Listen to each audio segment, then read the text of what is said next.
apakah sakit gigi atau nyeri gigi ya? Dan itu enggak harus dicabut. Biasanya itu nyeri gigi langsung aja dicabut nih. Itu bahaya atau enggak? Kalau akibatnya gampang mencabut gigi, kamu akan mengganggu keharmonisan gigi yang lain. Misalkan gigi bawah, cuman bengkak terus dicabut. Nah, ini kan akhirnya ada ruang kosong. Yeah.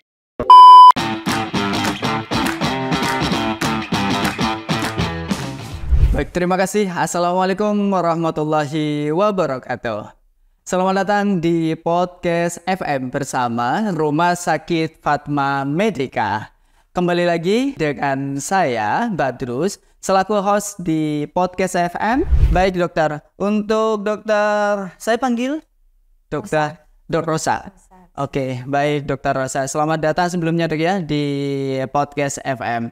Dokter Rosa sendiri ini atau di Rumah Sakit Fatma Medika yaitu di Poli Konservasi Gigi di hari Selasa dan Rabu. Ya. Baik, di jam 10.30 dokter ya. Di pagi hari sahabat sehat. Jadi apabila ingin ketemu langsung dengan dokter Rosa, bisa langsung hari Selasa dan Rabu di jam 10:30 atau 10.30. Baik, dokter Rosa. Di Poli Konservasi Gigi, dokter, jelaskan secara singkat saja, Poli Konservasi Gigi dengan Poli Gigi, bedanya apa dokter? Jadi konservasi gigi itu artinya kan melestarikan gigi. Ya, konservasi, melestarikan berarti kita spesialis konservasi gigi itu tugasnya mempertahankan gigi. Oke. Manapun keadaan gigi itu kita akan berusaha untuk mempertahankan gigi. Misalkan gigi patah tetapi masih ada akarnya, nah itu masih bisa dipertahankan. Kalaupun gigi itu patah separuh, mahkota ada, akar ada, bisa dipertahankan. Jadi kalau ke konservasi sebisa mungkin kita mempertahankan gigi. Baik dokter. Berarti sangat penting sekali dokter. Maksudnya kita dari awal mula dari gigi tersebut itu dipertahankan agar tidak langsung dicabut. Ya. Jadi kita mempertahankan keharmonisan gigi-gigi yang lain juga. Seperti itu. Oke. Baik dokter. Di Poli Gigi, di konservasi gigi ini sendiri bisa melayani apa saja dokter? Maksudnya dari mungkin ada istilahnya itu metode atau apa saja yang bisa dilayani? Jadi yang pertama yang banyak kita jumpai setiap hari-hari itu pasien dengan perawatan saluran akar. Jadi mereka sebutnya perawatan saraf gigi.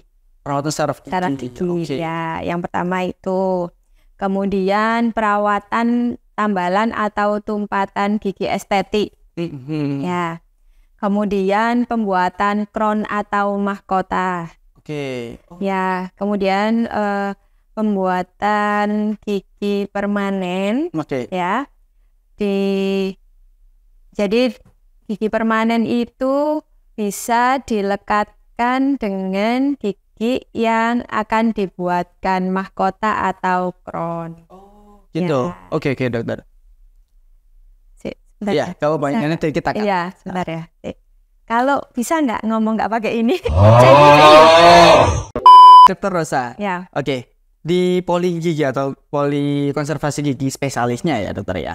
Itu bisa melayani apa saja dok? Maksudnya sejauh ini case-case apa saja yang telah yang telah ada dan dilayani sama dokter Rosa sendiri? Ya. Jadi kalau konservasi itu lebih ke estetik atau kecantikan ya. Seperti pembuatan veneer, pembuatan crown atau mahkota, kemudian bleaching, kemudian bisa. Ya, bleaching, kemudian perawatan saraf gigi atau perawatan saluran akar. Itu. Estetika masuk nih dok? Iya, itu termasuk kecantikan. Maksudnya estetika seperti bleaching. Lagi ngetren loh dok, bleaching itu sendiri. Terus sejauh ini pasien yang datang ke sini itu untuk estetikanya atau untuk penyakitnya dokter? Kan ada yang patofisiologis ya. Ya. Atau itu lebih banyak mana kalau yang datang ke sini? Ya, kalau yang datang ke Fatma Medica sejauh ini lebih banyak karena infeksi. Oke. Menyembuhkan penyakitnya atau menyembuhkan mengambil bakteri ada di saluran akar ya, termasuk perawatan saluran akar. Oke. Tapi di satu sisi mereka juga setelah kita kan harus mengedukasi pasien ya. Oh, iya. Setelah kita rawat saluran akarnya, saya pasti menyampaikan ke pasien itu bahwa gigi yang saya rawat ini sudah mengalami kematian. Jadi itu gigi yang disebut nekrosis pulpa. Nah, terus untuk mempertahankan gigi itu, kalau sampai gigi yang saya rawat itu setelah perawatan saraf gigi atau saluran akar, itu kan mengalami kerapuhan. Nggak semua pasien datang ke sini dengan gigi yang utuh. Kadang pasien itu datang ke sini sudah patah, mahkotanya tinggal separuh. Kebanyakan, bukan kadang, kebanyakan. Nah, akhirnya kan setelah perawatan saluran akar itu harus diberi mahkota. Nah, itu kan termasuk estetik. Oh, betul. Ya, betul sekali. Banyak sekali yang sudah peduli dengan kondisi giginya. Selain kita merawat infeksi juga, saya tawarkan juga untuk memperkuat gigi ini. Karena apa? Saya edukasi bahwa gigi ini rapuh dan sebagainya. Banyak juga. Baik dokter. Jadi kebanyakan yang datang ke sini itu sudah mengalami kerusakan. Ya, sudah pasti mahkotanya sudah patah atau kariesnya sudah lebar, besar. Menarik dokter. Karena begini, kebanyakan yang datang ke sini sudah terjadi tingkat parah yang lebih lanjut. Untuk mencegah itu sendiri. Nah, ini seperti apa dokter? Apakah dari cara makannya atau dari perawatannya itu seperti apa? Singkat saja. Ya, jadi memang kondisi gigi yang berlubang itu pasti ada penyebabnya. Nah, untuk menghindarinya yang pertama, kamu harus rajin periksakan gigimu ke dokter gigi. Tiap 6 bulan sekali. Minim 6 bulan sekali. Kenapa? Karena kalau ada lubang kecil, akan segera ditambal. Jangan sampai lubang kecil ini jadi lubang besar. Kemudian yang kedua, jangan lupa membersihkan karang gigi. Tiap 6 bulan sekali. 6 bulan sekali. Kalau kondisi karang gigimu banyak atau mudah tumbuh, 3 bulan sekali. Jangan 6 bulan sekali. Nah, setelah itu, kalau sudah dibersihkan karang giginya, baru kita cek. Nah, yang lubang yang mana, kalau ada lubang kecil segera ditambal. Nah, setelah itu baru cara menggosok giginya harus benar. Nanti kan kalau kamu setiap 6 bulan sekali datang ke dokter gigi, pasti kamu juga diajari cara menggosok gigi. Cara menggosok giginya. Itu juga teknik cara menggosok gigi dengan itu gimana, nanti kan kamu diajari cara menggosok gigi itu. Kenapa? Kalau cara gosok giginya kita salah, maka sisa makanan itu tidak akan pergi dari permukaan gigi. Jadi harus betul arahnya, yang betul yang bagaimana. Benar sekali, dokter. Kalau makanannya ya 4 sehat 5 sempurna. Baik, jadi kalau makanannya yang penting 4 sehat 5 sempurna. Yang terpenting sahabat sehat, kepedulian. Mulai saat ini, ayo sahabat sehat, maksudnya di sini perhatikan juga untuk kesehatan gigi. Jika ada, jangan menunggu sakit atau nyeri. Jadi jika ada yang bolong atau ada keluhan masalah gigi atau seperti apa, langsung saja periksakan ke poli gigi. Bisa langsung ke poli spesialis konservasi gigi juga untuk konsultasi di awal. Jangan sampai menunggu parah. Seperti itu sahabat sehat. Dokter, terus ada lagi. Oke, dokter, ada pertanyaan lagi. Nah, ini tentang masalah gigi tentunya ya. Ada beberapa, ini banyak juga dengan keluhan itu giginya bolong. Jadi ini sudah giginya bolong nih. Ya. Dengan tingkat keparahan dia mungkin sudah besar atau seperti apa bolongnya. Terus ada juga yang diimbangi dengan gusinya juga yang bengkak. Ya. Itu gimana tindakannya dan seperti apa kalau dibawa ke konservasi gigi? Ya, jadi biasanya kalau gusi bengkak itu pasti ada nanahnya atau abses. Oke. Ya, nanah itu harus dikeluarkan, baru bengkak itu akan menghilang. Nah, dengan cara apa? Biasanya kalau pasiennya datang ke klinik atau ke dokter gigi spesialis konservasi, kita bersihkan saluran akarnya.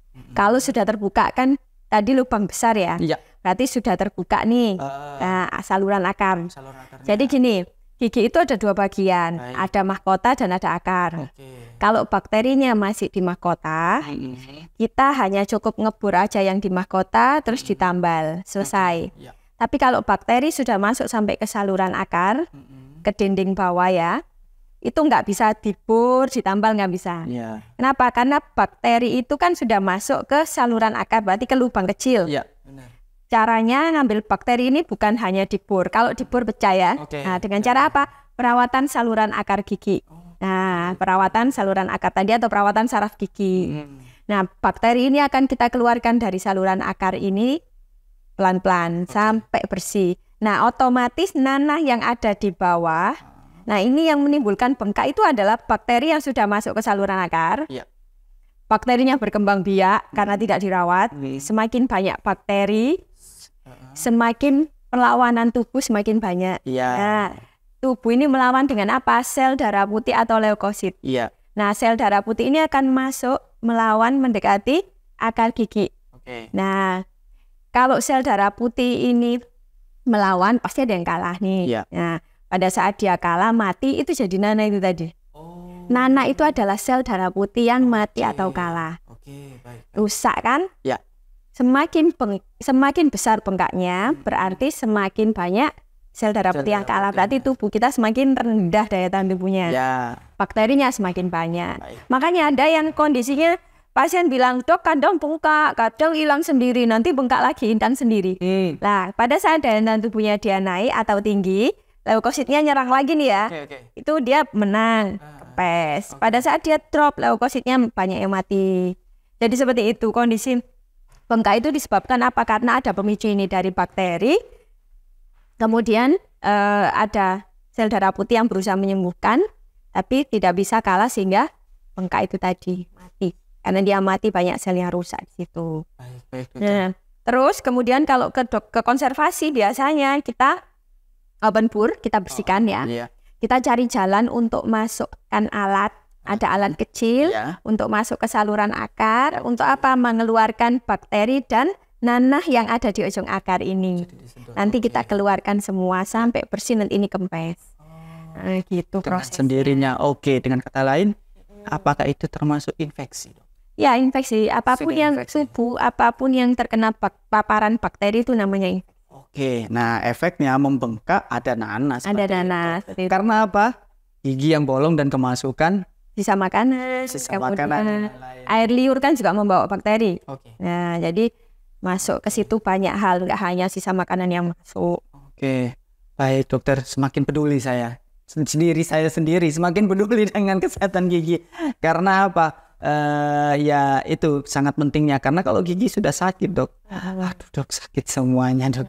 Itu ada yang orang ngomong itu mending sakit gigi daripada sakit hati. Nggak usah gitu. Sakit gigi. Sakit gigi itu sakit banget daripada sakit hati. Kamu sakit gigi dapat sehat, itu nggak bisa makan. Gak enak rasanya. Jadi pedulikan kesehatan gigi Anda mulai sekarang. Seperti itu dokter ya. Jadi kalau apa bahayanya infeksi itu karena gigi yang berlubang dan terjadi bengkak. Dok, bengkak sendiri itu nyeri. Nyeri karena ada tekanan di sekitar jaringan, ya kan? Ada sesuatu yang menekan, entah otot, entah saraf, entah ya kan? Sesuatu yang membesar itu kan menjadi tekanan di sebelah sekitarnya. Itu yang bikin sakit. Ada yang tidak sakit dok, bengkak. Ada. Itu Memang respon tubuh orang itu masing-masing. Oh, kembali lagi. Kembali lagi. Siap. Tapi intinya itu adalah perbuatan bakteri. Nah, gitu. Ya. Jadi ada kalanya gigi itu ketika bengkak diminumi obat tidak sembuh-sembuh. Oke. Memang. Kenapa? Karena itu tadi. Kalau yang di luka luar misalkan di tubuh kita ada sobek, ada bengkak apa sebagainya, kita bisa kasih salep, kita bisa kasih betadine. Iya. Kalau gigi kan nggak bisa gitu. Bisa. Dengan cara apa? Diambil bakterinya, bisanya. Nggak diolesi malas. Nggak bisa. Nggak bisa. Bisa dok, saya kempes, tapi besok kambuh lagi. Oh iya. Kenapa? Karena bakteri masih ada di situ. Oke. Jadi hanya gigi yang kamu harus pergi ke dokter gigi, bukan kamu obatin sendiri. Oke. Terus ada lagi satu lagi pasien tuh kadang sering ngomong, lu dok saya ini tak kasih serbuk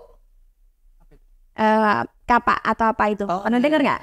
Kalau ini kan kita kebetulan tempat kita kan berada Iya. di desa ya, Iya. di pinggiran kota. Ini kebanyakan masyarakatnya kalau sakit gigi masih pakai hal-hal gitu, dikasih campak, akhirnya hancur gigi ini. Hancur dengan sendirinya karena dengan itu ya. Nah, obat-obat gitu itu kan obat panas. Tapi nggak tepat kan? Nggak tepat. Jangan, kamu nggak boleh menghancurkan gigi karena gigi itu mahal fungsinya, bukan mahal harganya saja ya. Fungsinya mahal. Satu gigi, kamu kehilangan satu gigi, sama saja kamu merusak keharmonisan gigi yang lain. Ya, jadi jangan sampai gigi itu kamu buat hancur dengan cara obat-obatan. Ya dok, biar hancur kan. Gigi itu penting fungsinya. Benar-benar. Karena sekali dia hancur nggak bisa tumbuh lagi ya? Nggak bisa, apalagi gigi dewasa nggak akan. Nggak akan ya? Kita cuma punya 2 kali tumbuh gigi ya, gigi susu dan gigi dewasa. Oke, baik dokter, sangat menarik sekali. Dok, ini ada beberapa juga pertanyaan dokter. Gini, apakah kalau di poligigi konservasi bisa dilakukan tambal gigi? Maksudnya itu dan bisa bikin gigi palsu atau membuat gigi palsu juga dokter, seperti itu. Apakah ada metode yang seperti itu atau bagaimana? Jadi bisa kalau jadi gini, ada beberapa kasus yang harus dibuatkan gigi palsu misalkan ya, habis pencabutan gitu, terus harus dibuatkan gigi palsu. Nah, gigi palsu itu harus kita tahu ada 2 macam. Permanen dan lepasan. Sebetulnya pembuatan gigi palsu ini itu bagian dari dokter gigi spesialis prostodontia. Ya, ada sendiri ya. Ada sendiri. Ya, ada sendiri. Tapi ada beberapa kasus yang kita memang bisa bantu untuk mengerjakan kasusnya. Contoh misalkan GTT, gigi tiruan jembatan atau gigi tiruan tetap yang sebelah kanan kirinya membutuhkan estetik. Bisa misalkan sebelah kanan kirinya setelah dirawat saluran akar atau warnanya tidak sesuai dengan normalnya. Terus kemudian atau sebelah kanan kirinya patah, itu bisa. Jadi kemarin kita ngepost sepertinya ya. Ada kasus yang seperti itu ya. Ada satu kehilangan gigi, tapi yang lain ini sudah dirawat saluran akar. Jadi yang lain ini gigi nekrosis atau gigi mati. Ya, jadi itu bisa dibuatkan gigi jembatan permanen atau gigi tiruan tetap. Bisa. Siap dokter. Jadi bisa untuk dilakukan untuk penambalan gigi ya. Dan untuk pembuatan gigi palsu juga bisa dengan cara konsultasi terlebih dahulu ya. Oke, menarik sekali dokter. Nekrosis sendiri berarti giginya ini sudah tidak berfungsi atau seperti itu? Tidak berfungsi. Bukan tidak berfungsi. Nekrosis itu kan mati ya. Jaringan mati. Jadi gigi itu kan tadi sudah saya bilang ada dua bagian, mahkota dan akar. Ya. Kalau di mahkota tidak ada saraf, tidak ada pembuluh darah. Makanya mahkota warnanya putih. Kalau di akar ada mahkota, ada pembuluh darah. Ada saraf, sama ada pembuluh darah. Makanya warnanya agak gelap. Nah, kalau bakterinya masih di mahkota, itu masih disebut gigi vital atau gigi hidup. Karena tidak merusak saraf dan pembuluh darah. Warnanya? Putih. Oh, putih juga. Ya. Tapi kalau bakteri sudah masuk ke saluran akar, merusak saraf dan merusak pembuluh darah. Nah, ini yang dikatakan gigi nekrosis atau gigi mati. Tapi tidak semua gigi mati harus dibuang. Nah, itu. Tidak ya. Jadi, oleh karena itu adanya konservasi gigi ini sini adalah mempertahankan. Walaupun itu gigi mati. Sebisa mungkin ya. Gigi ini akan dirawat sebisa mungkin bertahan di tempat itu untuk menjaga keharmonisan gigi-gigi yang lain. Gitu. Nah, bakteri kalau sudah masuk ke saluran akar, maka pembuluh darah sama saraf kan dirusak nih sama bakteri. Itu yang disebut gigi mati karena fungsinya pembuluh darah ini mensuplai nutrisi dari tubuh ke gigi. Jadi gigi itu bukan satu sumber nutrisi untuk semua gigi, bukan. Satu gigi satu sumber nutrisinya dari akar itu tadi. Nah, ini kan pembuluh darah masuk ini. Nah, ini memberi nutrisi dari tubuh ke gigi ini. Apa contohnya? Kalsium. Untuk apa? Supaya giginya kuat. Apalagi fluoride untuk apa? Supaya putih. Pemutihan. Nah, salah satunya dua fungsi ini tadi sudah tidak tersuplai masuk sehingga disebut gigi mati itu tadi. Nah, padahal masih banyak nutrisi yang lain ya yang masuk ke gigi ini harusnya.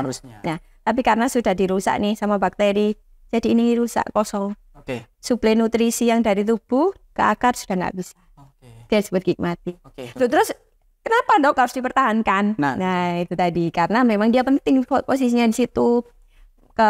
Dia akan dirawat dulu, bakterinya dikeluarkan dulu yang pertama. Yang kedua baru kita akan berusaha menyampaikan ke pasien bahwa gigi ini rapuh, harus dikuatkan kembali. Dengan cara apa? Ada perawatan penguatan gigi.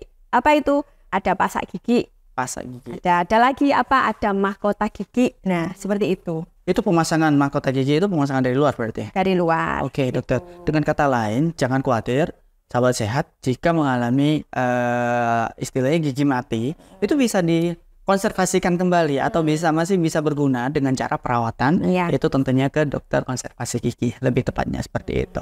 Oke, baik dokter. Menarik sekali dokter. Dalam arti kita masih mengupas luar tentang masalah konservasi giginya ya.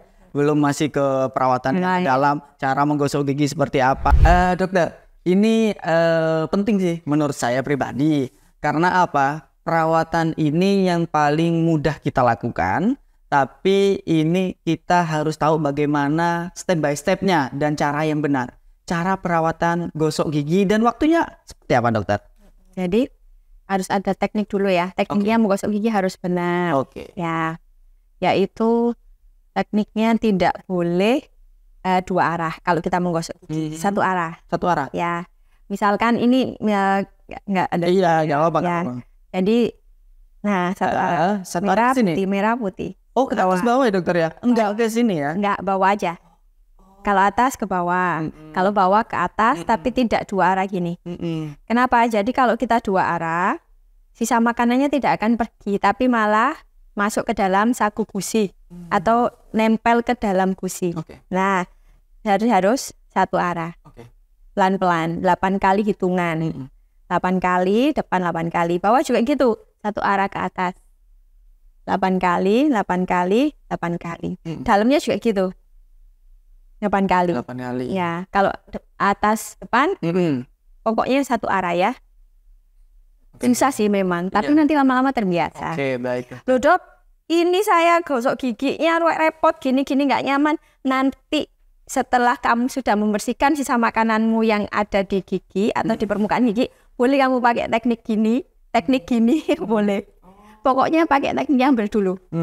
Nah, setelah tekniknya benar, boleh gini, boleh. Baik, nah, kayak gitu. Jadi intinya harus benar dulu. Yang pertama, yang kedua, gosok giginya waktunya, timenya harus tepat. Pagi hari setelah sarapan, bukan pagi pada saat mandi. Nah, itu dia. Malam sebelum tidur. Jadi ketika ini sudah dibuat makan nih, sarapan ya, sudah habis makan, biasanya kan kita aktivitas seharian. Nah, ini yang menyebabkan gigi berlubang. Gosok giginya kita pagi hari pada saat mandi, bukan setelah sarapan. Jadi setelah sarapan kita gosok gigi, baru kita aktivitas sampai siang ya. Kita mandi. Nah, ini yang salah ya, mandi, gosok gigi lagi. Boleh, kamu gosok gigi lagi nggak apa-apa, tapi malam sebelum tidur itu yang wajib. Nah, gitu. Oke, meskipun 3 kali, misalkan pagi sebelum makan, terus setelah sarapan, habis itu malam ya. Oke, ada yang mandi 4 kali? 4 kali ya nggak apa-apa juga. Yang penting sahabat sehat adalah tekniknya. Teknik yang paling penting adalah hitungan, maksudnya merah putih yang seperti yang diinformasikan Dr. Ocha. Habis itu mau seperti ini atau seperti ini terserah. Yang penting sisa makanan sudah dibersihkan terlebih dahulu. Oke, dokter. Satu lagi dokter. Kondisi gigi seperti apa yang perlu diperhatikan dokter? Jadi kondisi gigi seperti apa yang gigi tersebut harus diganti dengan gigi palsu, dan apakah itu sakit dokter selama perawatan tersebut? Gitu. Jadi misalkan dia sudah nekrosis pulpa atau periodontitis, nama diagnosanya ya, periodontitis gitu. Sisa akar yang sudah tidak panjang lagi. Jadi gigi itu kan sebetulnya akarnya panjang nih ya, panjang 2 cm. Itu kalau ternyata nanti kita foto rongsen, hasil fotonya akar gigi itu sudah pendek, sudah memendek. Itu yang tidak bisa dipertahankan, sudah memendek akarnya. Terus kemudian goyang. Terus akarnya patah. Jadi harus dicabut kan. Tuh, atau bengkak yang berulang tidak sembuh. Misalkan sudah dilakukan pengambilan infeksi bakteri sudah, terus dilakukan ada satu lagi namanya apex reseksi. Jadi itu operasi. Gusinya dibuka, kemudian nana itu tadi abses tadi ya yang disebut nana itu diambil dikeluarkan. Tapi masih merasa gigi ini sakit, terus yang itu dicabut akhirnya bisa. Jadi jalan terakhir. Dengan terakhir, sisa akar, goyang, patah ya, akarnya patah, bukan mahkota patah ya, akarnya patah, terus bengkak yang berulang dan tidak bisa disembuhkan. Nah, akhirnya dicabut. Nah, setelah dicabut, baru dibuatkan gigi palsu. Tapi nggak bisa langsung, karena kita harus menunggu gusi ini sembuh. Gusi sembuh dan gusi kembali normal naik ke atas. Kan itu setelah dicabut kan cekong nih. Iya, betul. Nah, itu harus rata dulu, harus naik ke atas dulu gusinya, setelah rata bagus, baru dibuatkan gigi palsu. Ada 2 macam, bisa lepasan, bisa permanen. Oke, kembali lagi. Ya. Seperti itu dokter ya. Oke dokter, mengenai gigi palsu itu sendiri bisa dilakukan jika memang itu kondisinya diperlukan dan jika kondisi gigi itu dicabut. Ya, kondisi dicabut. Selama proses perawatan seperti itu nyeri nggak dok? Insya Allah enggak. Beberapa pasien. Kalau yang lepasan ya, pembuatan kan cuma dicetak, lepasan nggak sakit. Tapi kalau yang permanen, pakai ada preparasi atau dikecilkan gigi yang sebelah-sebelahnya itu kan. Kita kan mengecilkan gigi sehat namanya. Ya, untuk centelan gigi permanen yang di tengah itu tadi. Misalkan itu ada respon ngilu, tapi ada kita pakai anestesi, pasti kita bius supaya pasiennya nyaman. Ya. Kalau sakit sih tidak ngilu, kan sakit ya. Kalau sakit kan lebih ke infeksi ya kan. Prosesnya itu aja, hanya ngilu. Baik dokter, tapi tidak terlalu yang parah untuk ngilunya. Jadi memang selama perawatan tersebut kadang itu orang saya males dokter gigi karena pasti nanti ini sakit dan nyeri. Sahabat sehat, pasti kita lakukan kita optimalkan untuk mengurangi rasa nyeri itu sendiri dengan cara kalau memang diperlukan itu bisa dianestesi atau dibius. Satu lagi dok, ini pertanyaan orang awam. Ya. Apakah sakit gigi atau nyeri gigi ya? Dan itu enggak harus dicabut. Biasanya itu nyeri gigi langsung aja dicabut nih. Itu bahaya atau enggak? Atau memang boleh digituin? Selama tadi kalau mahkotanya masih ada, akarnya masih bagus, bisa dirawat. Bisa dirawat. Dengan cara apa? Perawatan saraf gigi atau perawatan saluran akar. Nanti kita keluarkan bakterinya dan kita keluarkan nananya. Setelah itu baru ditambal permanen. Seperti itu. Ya. Jadi sahabat sehat, jangan sembarang mencabut gigi. Akibatnya dokter kalau seperti itu? Kalau akibatnya gampang mencabut gigi, kamu akan mengganggu keharmonisan gigi yang lain. Misalkan gigi bawah, cuman bengkak, terus dicabut. Nah, ini kan akhirnya ada ruang kosong. Ya, ruang kosong ini akan membuat gigi samping kanan kirinya itu bergeser. Dengan sendiri. Akan menggeser menempati ruang yang kosong. Yang atas sih kan tidak ada tumbuhan. Betul. Dia akan turun ke bawah. Gitu. Akhirnya kondisi giginya jadi ada space-nya atau jarak-jarak. Nah, tuh yang kedua, ini misalkan nih gigi geraham. Ini kan untuk mengunyah. Soalnya kebanyakan hampir semua pasien ini geraham. Gigi geraham kan mesti gigi kan nggak besar ya, terus belakang nggak tahu. Kalau ada lubang kan kebanyakan nggak tahu. Jadi rata-rata ini gigi geraham mereka itu yang dicabut. Misalkan geraham kan buat mengunyah. Kalau kamu sudah cabut gigi, berarti kalau mengunyah kan nggak nyaman. Kenapa kok bisa nggak nyaman? Karena kan sisa makanannya gampang lolos. Benar sekali. Terus pipinya bisa masuk. Kegigit. Sering kegigit. Gampang kegigit, sisa makanannya gampang lolos. Nah, kalau pas saya ngomong gini ke pasien, pasti pasiennya, oh iya dok ya, baru sadar. Ya benar, saya baru sadar juga dok. Kamu nggak sadar. Saya belum sadar ini. Akhirnya kamu mengunyah satu sisi, sisi yang ada gerahamnya. Benar. Misalkan dicabut kiri nih, berarti kamu akan mengunyah yang kanan. Dengan mengunyah dengan rahang yang kanan ya. Nah, kalau kita kelamaan dengan mengunyah satu rahang, itu bisa menyebabkan otot yang lain ini mengalami kaku atau spasme ya. Nah, kaku. Kalau kaku otot itu ya gampang kepala pusing. Terus matanya berkunang-kunang, nanti lehernya kaku. Nah, capek ya rahang yang sebelah sini, merasa kalau kok gampang kaku. Nah, seperti itu. Itu karena akibat apa, mengunyah satu sisi. Nah, terus yang ketiga, Pak, karang giginya akan menumpuk di sebelah kiri. Karena jarang dipakai makan. Nah, karang gigi yang menumpuk ini menyebabkan gigi berlubang. Duh, tambah masalah lagi. Iya, masalah. Masalah lagi. Benar sekali. Akibatnya mencabut gigi secara sembarangan dan tidak konsultasi. Iya. Jadi itu membuat pergegangan pada gigi tersebut dan bla bla seperti yang dijelaskan oleh dokter.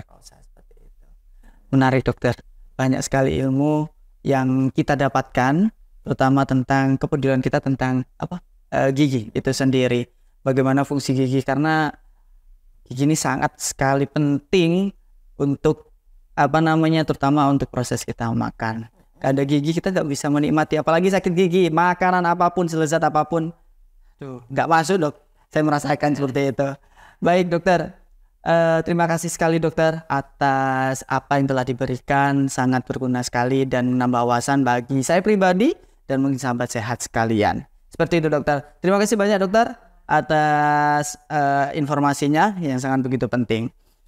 Oke, baik sahabat sehat. Itu dulu dan sampai di sini dulu sahabat sehat sekalian tentang podcast FM di episode kali ini. Ditunggu episode-episode selanjutnya. Dan sahabat sehat, jangan lupa subscribe, like, dan bagikan jika video ini bermanfaat bagi kalian dan untuk siapapun yang membutuhkannya. Saya undur diri, mohon maaf apabila ada salah-salah kata. Wassalamualaikum warahmatullahi wabarakatuh. Rumah Sakit Fatma Medika, sahabat sehat Anda.